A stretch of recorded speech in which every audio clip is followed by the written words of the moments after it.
Hace mucho tiempo atrás, la gente pensaba que los rayos y que la electricidad estática eran cosas totalmente diferentes, que eran ejemplos separados, digámoslo. Pero resulta que el rayo es un ejemplo de una carga electrostática que se puede observar en la naturaleza. Y por eso hoy hablamos de la electricidad estática. Qué gran fenómeno que es. Pero hoy te lo voy a explicar de una manera como nunca te lo han explicado. Para comenzar, comencemos hablando acerca del átomo y hablaré acerca de la configuración electrónica. No es algo complicado, pero es muy bueno que lo entiendas. Y la configuración electrónica se explica como la totalidad de los electrones de un átomo o ion en sus orbitales o subniveles de energía. Y la electricidad se define como la energía causada o que se manifiesta por el movimiento de los electrones de la capa externa de esos átomos. ¿Ok? Es muy fácil. Entonces, la configuración electrónica y ese movimiento de electrones son muy importantes para entender la electricidad estática. Porque suceden estas cosas. El átomo está compuesto de un núcleo que puede tener uno o más electrones también unidos al núcleo. Y el núcleo pues está compuesto de uno o más protones y a la vez de la misma cantidad de neutrones. Por lo general así es. Pero, los átomos se podría resumir que están compuestos en un núcleo que es positivo y una capa externa que es negativa, que es por los electrones.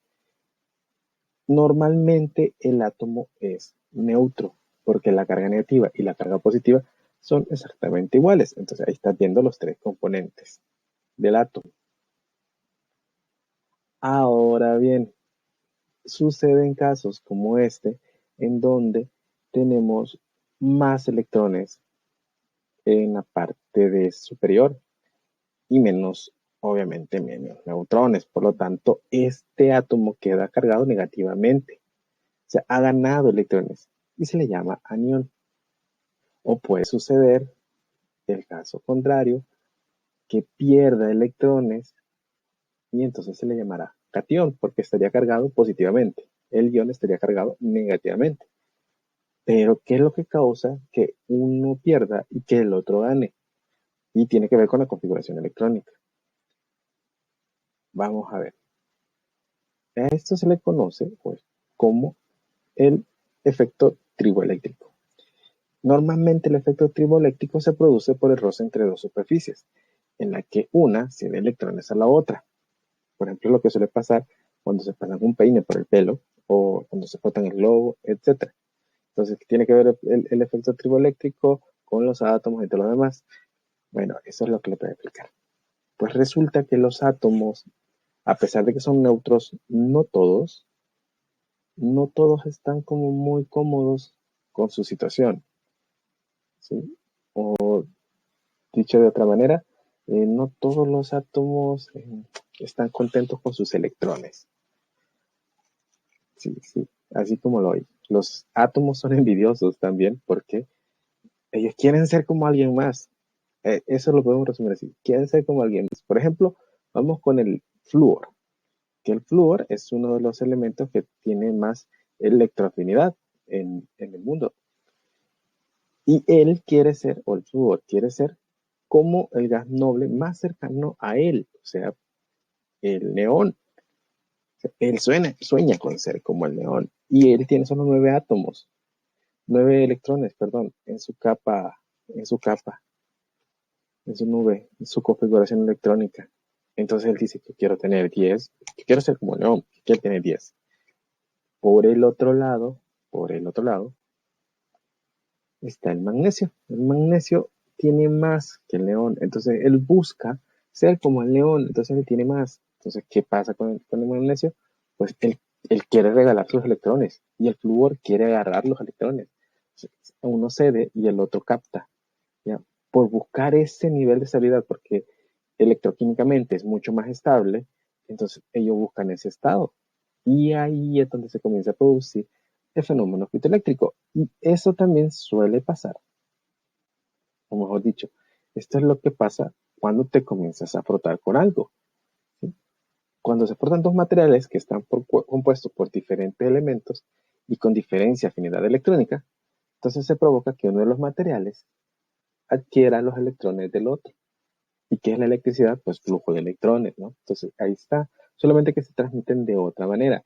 Y adicional a eso, bueno, uno va a quedar cargado positivamente y el otro va a cargar negativamente. ¿Sí? Ahora, cuando ya el intercambio de las cargas ha tenido lugar y los dos cuerpos se separan, va a suceder algo muy importante. Si el material es conductor, las cargas se reparten uniformemente por toda la superficie. Pero si el material es aislante, como por ejemplo el globo, la carga solo permanece en el punto o en la superficie de contacto. Por eso que cuando tú acercas el globo a los papelitos, cortas papelitos y acercas el globo, te frotas un peine y acercas ahí, solo se adhieren al punto en donde hubo contacto, porque esos materiales son aislantes, entonces la carga solamente queda en el punto donde se sucedió el contacto. ¿Sí? Interesante, ¿no? Ahora bien, este fenómeno triboeléctrico se llama tribo porque viene de la palabra que significa frotamiento, tiene implicaciones muy interesantes. De hecho, existe una lista de materiales que va dispuestos en un orden, desde más arriba, el que carga más positivo, el que puedes ver tú ahí, que incluye incluso la piel, el cabello humano y un montón de cosas más. Y al otro extremo, los que se cargan más en negativo. Entonces, si tú agarras algo que está en el punto más alto de la tabla con el que está más abajo, es mucho más probable que se cargue. Entonces, frotando los dos materiales de la secuencia, pues el que está en la posición más alta se va a quedar con carga positiva y el que esté más abajo es el que se va a quedar con la carga negativa. A eso se le conoce como la secuencia triboeléctrica. Muy importante porque, por ejemplo, si tú trabajaras en un lugar como una gasolinera, que tú ves que está prohibido fumar, etcétera, porque existen gases volátiles y una chispa podría echarlo, hacer un desastre, pero hay lugares que todavía es mucho más peligroso. Por ejemplo, hay minas de gas natural en donde esto debería ser ley. Uno debe saber qué materiales al frotarse pueden provocar una chispa. Y por eso es de uso industrial. Estas listas son de uso industrial. Entonces, ahora que ya sabes, eso explica por qué, por ejemplo, esta niña de aquí, cuando se peina, pues comienza a pasar ese efecto. Es por frotamiento. Y el cabello de ella quedó cargado positivamente y su peine queda cargado negativamente. Tarara, tarara, y esa es la razón. Literalmente es electricidad. ¿Por qué el rayo es lo mismo? Porque se cree, no está del todo comprobado, porque no del todo entendemos cómo suceden los rayos, pero se cree que es por frotamiento de partículas de hielo en las nubes que se van cargando unas positivamente, negativamente, y así al final se genera una enorme carga, pero positiva, que luego se libera justo a tierra. En fin, hoy hemos visto la electricidad. Acuérdense de darle like, compartir, comentar. Espero que te haya sorprendido que cómo sucede realmente la electricidad estática. Este es el primer clase acerca del principio de electricidad. Luego veremos otras formas de generar electricidad que son muy interesantes. Incluso este tiene una enorme, enorme aplicación, porque te imaginas poder cargar tu celular porque tu ropa se está frotando contra tu piel. Tienen diferentes grados de afinidad electrónica y es posible. Simplemente se necesita la ciencia para hacer que un generador eléctrico produzca la suficiente energía para cargar tu celular. Ahí está, chicos. Hoy sí ya le di la aplicación de la electricidad estática. Salud.